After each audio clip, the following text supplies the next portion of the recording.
Justify. Prove to be right or reasonable. Justification is at the heart of all legal and political argument. But at a time when argument itself is slave to appearances, it is time to bring back a culture of justification. Justify, a podcast on law and politics in India from the Vidhi Centre for Legal Policy, hosted by Arghya Sengupta. Welcome to another episode of Justify. As India prepares to go to the polls, this season is dedicated to examining issues of law and policy which shape our nation. The new declaration at the end of 2023's G20 summit brought to the fore an important fact that India now sees itself as a global player on the world stage. But how do other countries see India? India also very quickly sometimes can see itself as a historical victim. So it finds itself in an interesting position. How do we make sense of this global agency combined with historical victimhood? Comes especially at a time when the government of India has embarked on a campaign of decolonization of our cities, of our symbols, and also of our laws. So it will be interesting to think about how India is perceived from the outside, particularly from the mothership, the United Kingdom, and I'm delighted to welcome Kanishka Narayan. Kanishka was with me in Oxford when we were both there at Balliol College.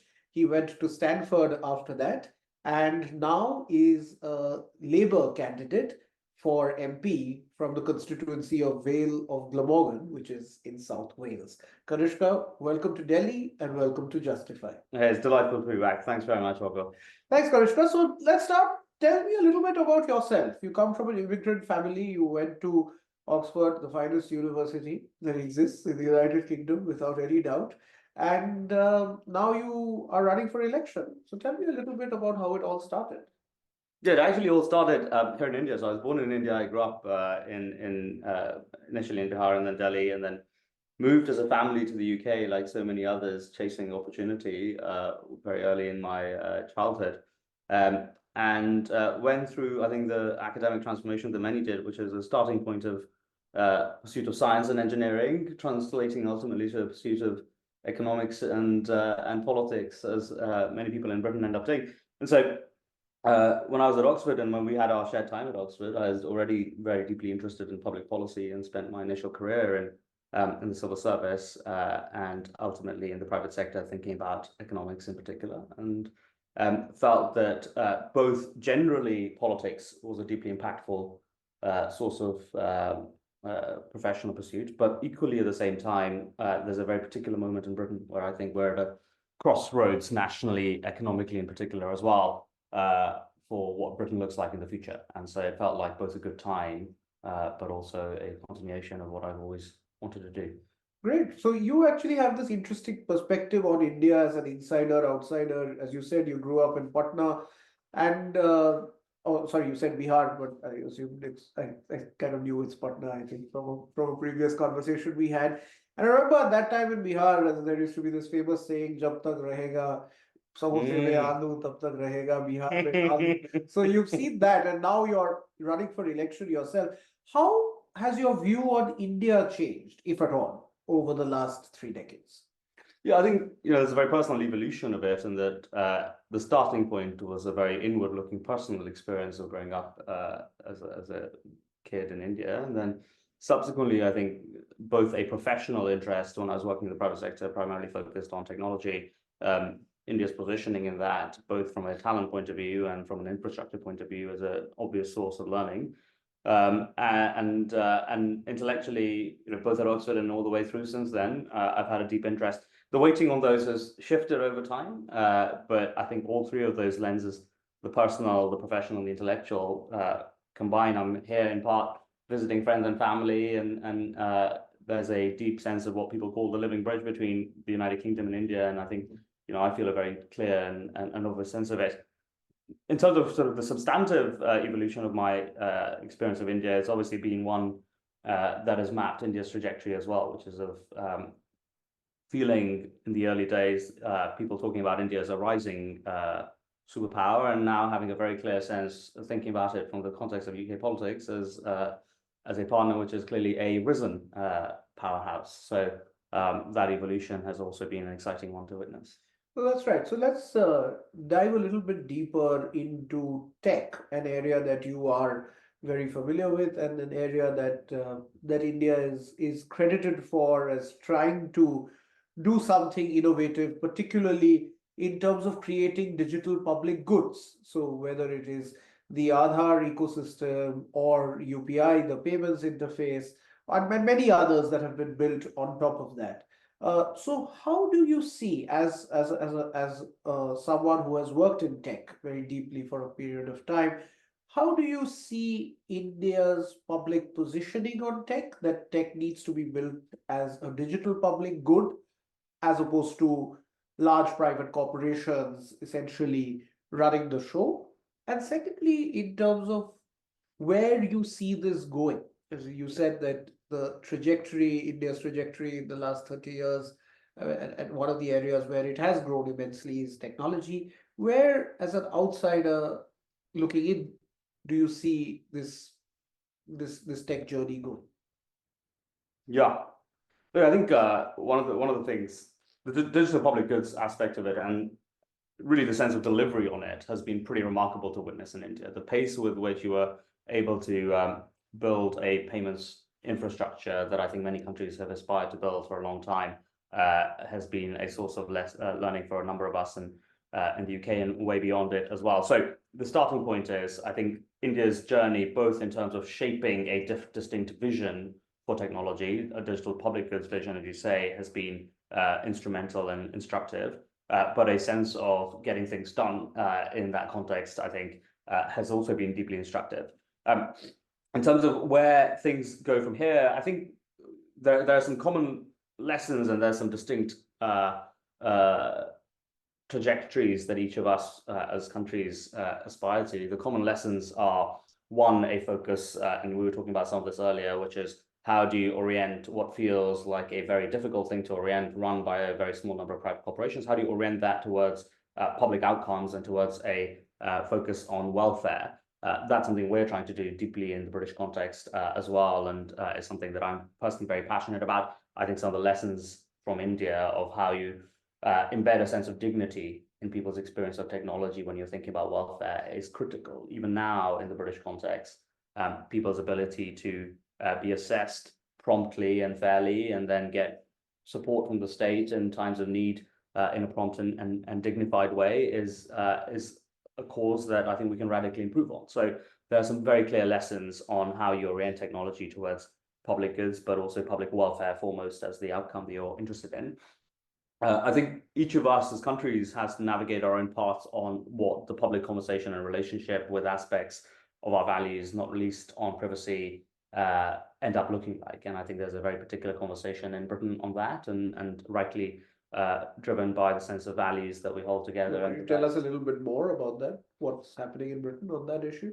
Yeah, I think we are still working our way through models of data collaboration and data sharing, and in particular for life-saving research and public goods aspects, which strike the right balance between what we hold deeply dear and I feel very keen on, which is our sort of culture of privacy and individual freedom, with what I know we also share in common, which is a total focus on Britain's future as a productive economy, as an economy where people are able to get the healthcare services in particular and draw on remarkable resources in the NHS to make that happen. So that mediation between what we deeply value on privacy and what we deeply value for our public services is one we're working through. And by the way, I think the one thing I would say on that is that conversation has evolved in light of technology. In some ways, some of these policy debates end up being downstream of technological possibility. If you're able to develop aspects of privacy preservation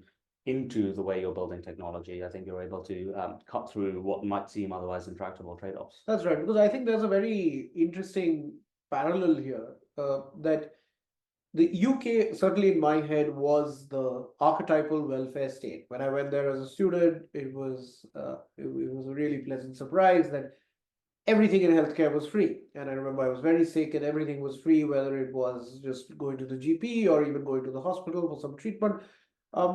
And it was free even when we visited, and my son had a fall in Pembroke colleges and everything, and the JR was still mercifully free. And in my head, that's really what a welfare state is about. But of course, in the UK, over the course of the last decade, as there has been the diminishing of this welfare state, whether it's through cuts to the NHS or in other areas where the state was actively propping up people's lives where they couldn't do it themselves. In India, on the other hand, which has promises of a welfare state in its constitution, it has never really felt like one. And it certainly felt less like one when the Prime Minister Modi, came to power in 2014, and there were a lot of at least people in India Inc. and the private sector felt that this would be now the dawn of free market economics in India, and it would mark the end of the welfare state in some sense. But what we've seen in India is a more sophisticated, digitized form of welfare delivery. So if we actually see in terms of welfare delivery, the numbers have gone up and not gone down. The number of schemes, whether it is pension or women's and children's education, or disability, as in the number of schemes which are essentially direct benefit transfer schemes, have gone up. And that's primarily through technology. So, how do you see this development in the UK, number one, in terms of is the welfare state a thing of the past, or is it something that you, as a Labour Party candidate, want to revive? And two, how do you see technology playing a role, if at all, in that revival? Yeah, look, I think it's way easier, of course, to shape the course of these things when it's easier to paint on a blank canvas than it is to do on a canvas which already has painting on it. That said, I think two things. One, the starting point on welfare is very often a question of size and scope, whereas from my point of view, the starting point is context of underlying values, which is, as a Labour candidate, the Labour Party was founded as the party of working people, driven by a set of values for the state being a source of great support, and not just the state, but community and social organization being a source of deep support in times of ultimate need. And I'm deeply proud that not just the Labour Party, but the Labour Party specifically in Wales had a radical history of supporting the creation of the National Health Service. And it's something I'm deeply proud of and committed to. In terms of future trajectory, I think what we have to do, and this speaks to both of your questions, we have to paint a trajectory that is grounded in those values of how do we support people when they most need it in a context that is not just focused and grounded in dignity and compassion, but is grounded in collective progress, whilst at the same time doing it in a way that is attuned to both our economic and fiscal reality, but also our underlying structural realities, which are primarily in large part driven by demography. So what does that mean in practice? It means, for example, in the healthcare context, a state that is much smarter about prevention rather than turning up at the point of acute need alone. And again, going back to the conversation we were having earlier, one of the things that's remarkable in what Britain's been able to do is become effectively the world's lab when it comes to genomics-focused machine learning. The UK Biobank has been a core data set for it, say, shared in a very safe and narrowly targeted way at life-saving research done by public organizations primarily. So prevention rather than turning up at the point of acute need. Whenever you've committed to a specific size and scope of the welfare, delivering on it with a sense of consistency and dignity for the individual, these are not politically contested ideas. These are just ideas of what a smart strategic state ought to look like in the future. And I think there's a huge amount in that space that is really underpinned by technological possibility. That's right.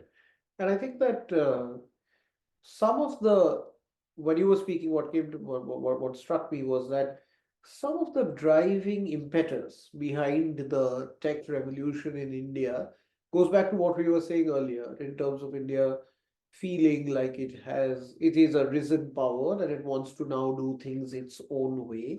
And I think this digital public good is seen as an original Indian idea of how to shape 21st century tech. So the casualty in this, and this is the political messaging, is that we are now in an age of decolonization. So the casualty is, in that sense, colonization, which is seen in some sense as synonymous, of course, with Britain. Of course, the French and the Portuguese were also here, but of course, exerted far less influence on our lives. So, as a person of Indian origin who's now in the UK and running for parliament in the UK, what's your view on decolonization? Yeah, I think the starting point for my view is that recognition of empire is an integral aspect of honesty about one's identity, both at the level of the individual and at the level of the country. Um, when it comes to decolonization, I'm conscious there's a series of things happening in India, and my view on that is relatively informed by my standing in Britain, which is that I think it's really important for all of us to reckon with our history as well as our sense of where we want to go to shape the present, and we do it in our particular views. As on technology, we do it here in light of the particular values and conversations we share in our respective countries. And I think for India to do that is not just appropriate, but enriching, and I think to be welcomed.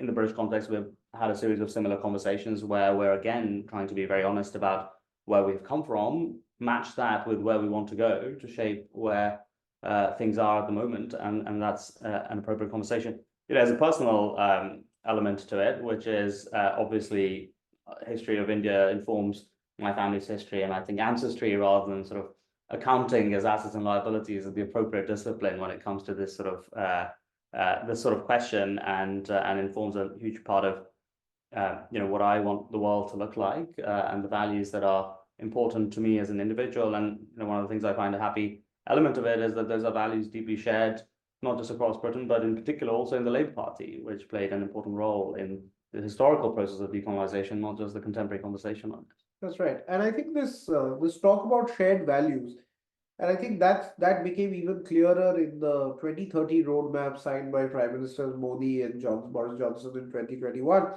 which talked about the shared values and interests. And so could you tell me a couple of ways, and this cuts across political parties in the UK and political establishment in the UK generally, that India is seen as significant for the 21st century? If you could give specific examples of where and how the political establishment of the UK thinks of India as significant.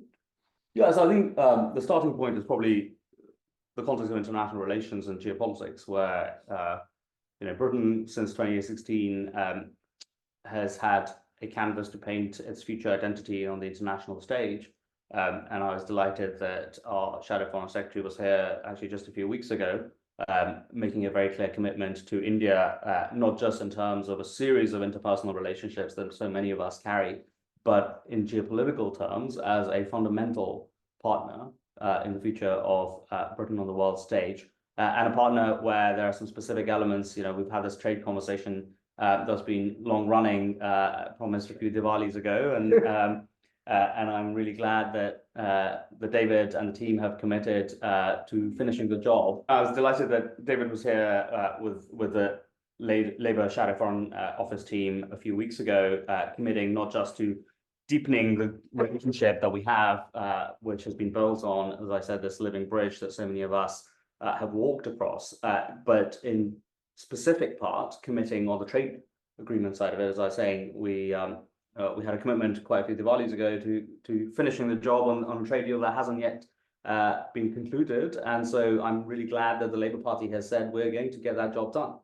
And that's a very specific element. I think there's some very specific elements across a number of areas, collaboration on green technology being a very obvious one. I think there's a huge sense in which we're continuing to benefit from Indian talent and Indian students. Two of us both shared time in in British But academia. numbers are dwindling. I believe I was looking at some data that the UK has always been a huge destination for Indian students, but numbers post-COVID have been dwindling.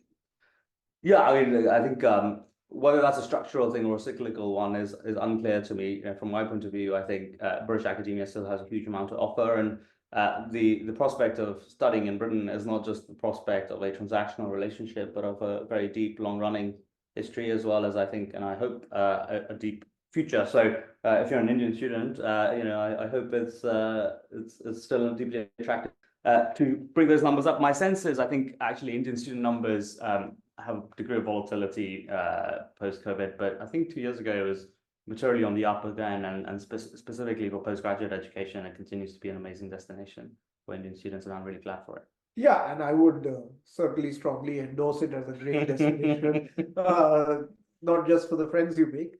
But in India, there is a, if I were to play devil's advocate, there is a sense that the UK, while of course a country with which we have deep personal relationships and a deep historical connection, is a country of the past. And there is a kind of sense that the UK's time has come and gone. And while the Prime Minister continues to maintain cordial relations with a succession of British Prime Ministers, there is this kind of sense that this is a relationship that will remain warm and cordial, but it's not significant or as significant as perhaps it should be.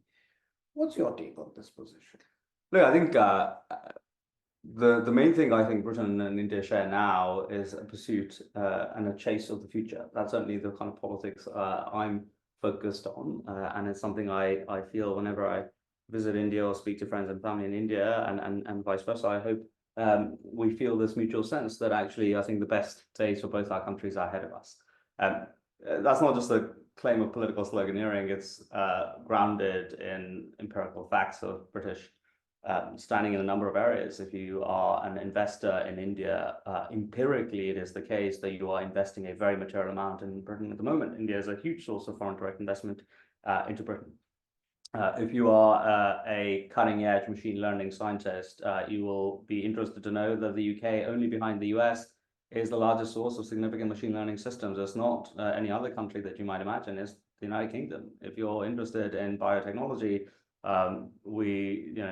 British biotech companies, GSK in particular, had a huge role to play in the development of vaccines. And so if you're a cutting-edge life sciences researcher growing up in India and want to think about spending time somewhere else, the UK is a remarkable frontier country chasing the future in that regard as well.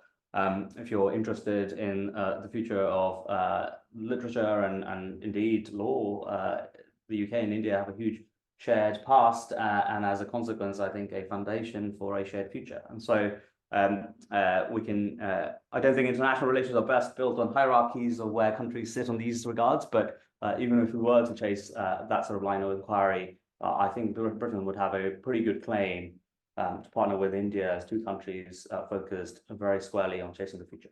I think that's a sales pitch that's hard to top, and I think it's a sales pitch that's not necessary, because I do feel that these are momentary reactions that you feel that we're going to fight the past, but as you said, we need to build towards a common future. So let me end with a personal question, because a lot of our listeners are young law students, graduate students in various disciplines, and a lot of them want a career in public life.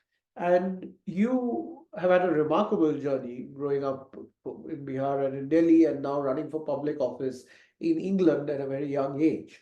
And so, what would be the takeaway from your life in terms of what would you say to someone who wants to be in public office but doesn't really know how, and is a 20-year-old in some college in India, interested in public office, doesn't really know how to do it? What would your advice to such a person be? Yeah, I feel I've often asked people for advice on career questions, and one of the things I've felt back is the sense that the path people take is not just very particular to their circumstances, but often very coincidental in the present and rationalized in the past. So that's a big caveat. But here's a couple of things that I've always reflected on. One, chasing the biggest questions of interest to you has been my kind of consistent thread over the course of my career. So I started as a civil servant, as an economist, and then worked in finance, thinking about tech financing. I was in the US for a brief bit and was an investor, worked for the Labour Party, and now I'm running for office. So across bureaucracy, financial services, investing in technology, the United States, and then back in Britain, the single thread has been what is the both mechanism, but also the location from which I can think about macro questions that are interested to me in the most impactful way. The second element of it has been very people-driven. Public life and politics in particular is a pure people business, and you're trying to effectively build a common shared sense of both values and a sense of where you want to go individually as a political party and as a country. And so the biggest determinant of the things I've tried to do have been where I felt I can be with people who drive me, who build a better sense of who I can be, and a sense of who we can be together as well.